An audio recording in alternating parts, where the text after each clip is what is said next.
दिव्यांग बांधवांना शारीरिक, मानसिकदृष्ट्या आधार द्यावा. आमदार चंद्रकांत रघुवंशी यांचे प्रतिपादन. दिव्यांग 54 लाभार्थ्यांना 84 सहाय्यक उपकरणांचे वाटप आमदार चंद्रकांत रघुवंशी यांच्या हस्ते वाटप केले. नंदुरबार समाजातील प्रत्येक घटकाने दिव्यांग बांधवांसाठी योगदान देऊन त्यांचा सन्मान करावा. त्यांना शारीरिक व मानसिकदृष्ट्या आधार द्यावा असे प्रतिपादन शिवसेनेचे संपर्क प्रमुख आमदार चंद्रकांत रघुवंशी यांनी केले.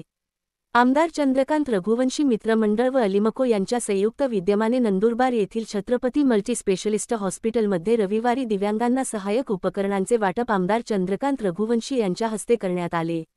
यावेळी शेती संघाचे अध्यक्ष बी. के. पाटील, माजी उपनगराध्यक्ष कुणाल वसावे, माजी नगरसेवक रवींद्र पवार, परवेज खान, दीपक दिघे, चेतन वळवी, अलिमकोचे अधिकारी किरण पावरा त्याचप्रमाणे छत्रपती मल्टीस्पेशलिस्ट हॉस्पिटलचे डॉक्टर उपस्थित होते. जानेवारी महिन्यात आमदार चंद्रकांत रघुवंशी मित्रमंडळ व अलिमको यांच्या संयुक्त दिव्यांगांसाठी शिबिराचे आयोजन करण्यात आले होते. त्यावेळेस वैद्यकीय अधिकाऱ्यांमार्फत तपासणी करण्यात आली होती. त्यातील पात्र लाभार्थ्यांना रविवारी शिवसेनेचे संपर्क प्रमुख आमदार चंद्रकांत रघुवंशी यांच्या हस्ते सहाय्यक उपकरणांचे वाटप करण्यात आले. 8 इलेक्ट्रिकल बॅटरी सायकल व 20 चेन सायकल, श्रवण यंत्र व इतर उपकरण वाटप झाले.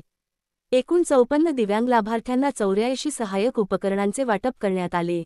यावेळी दिव्यांगांसोबत त्यांच्या परिवारातील सदस्य उपस्थित होते.